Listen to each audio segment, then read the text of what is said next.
raconter est celle de Juliette. Et pour ceux qui me suivent sur Twitch, vous avez déjà entendu cette histoire lors de l'un de mes lives où justement je raconte également des histoires paranormales de mes abonnés. Vous aviez tellement aimé et vous avez tellement été intrigués par cette histoire que vous m'aviez suggéré de la raconter dans une de mes vidéos. Et à la relecture du mail, j'ai effectivement décidé de révéler cette histoire au grand jour parce qu'elle m'a vraiment mis un frisson dans tout le corps.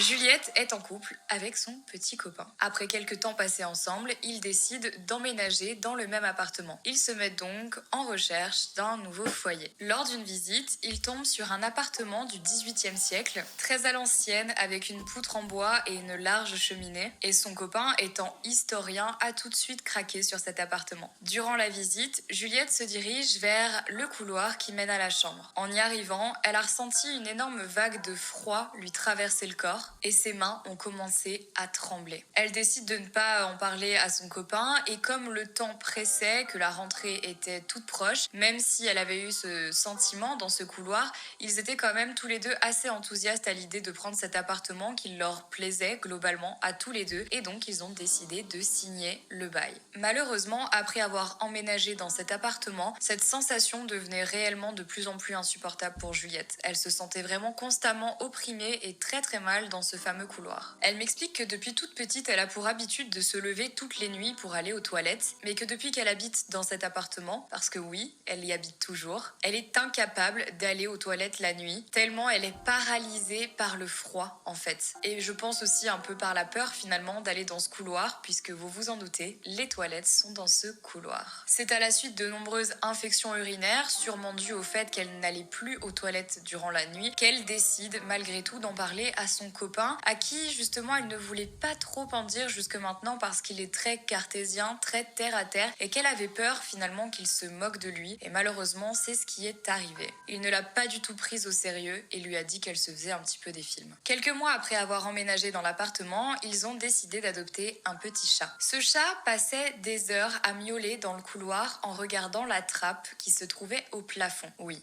la trappe. Je vous en avais pas encore parlé ? La trappe, c'est celle-ci. Et le couloir, c'est celui-là.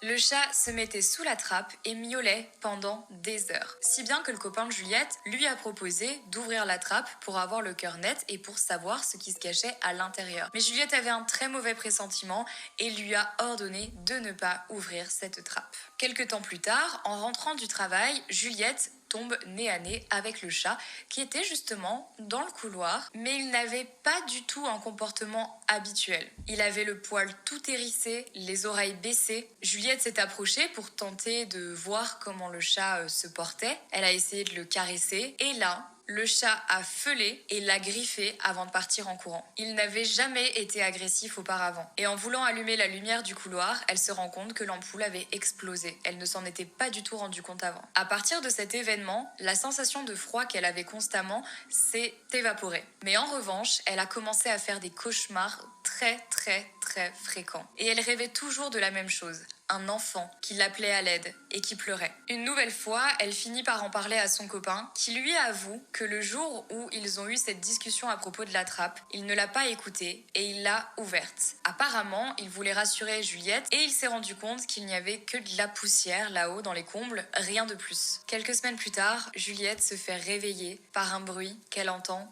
en haut. Elle habite au dernier étage. La trappe mène à des combles, mais il n'y a rien au-dessus. Pourtant, elle entend des bruits de pas. Perturbée, effrayée, elle décide d'allumer son téléphone et d'enregistrer ce qu'elle entend. Je vous laisse avec l'audio qu'elle m'a envoyé.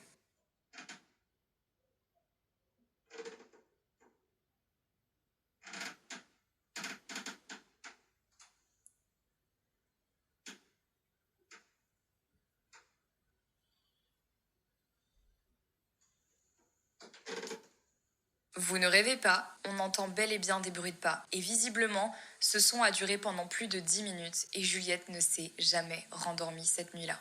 Le lendemain matin, elle décide de faire écouter cet audio à son copain pour qu'il la croie enfin. Et à la suite de cette écoute, son copain a vraiment commencé à prendre conscience de ce qui se passait.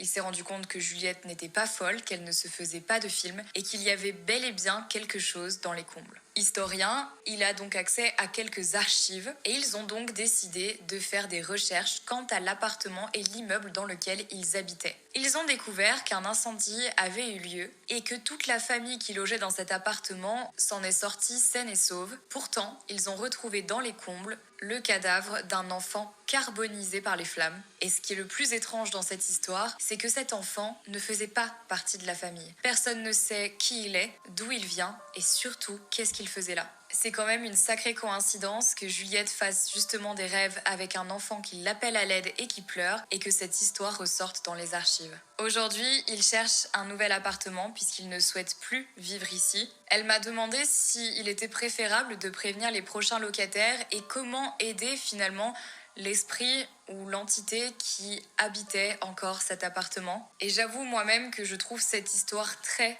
troublante. Déjà, pour répondre à tes questions, personnellement, ce que je ferais, c'est faire venir un médium, un passeur d'âme, qui viendrait éventuellement aider cette entité à accéder en fait à la lumière. En ce qui concerne les futurs locataires, je pars du principe qu'on ne peut pas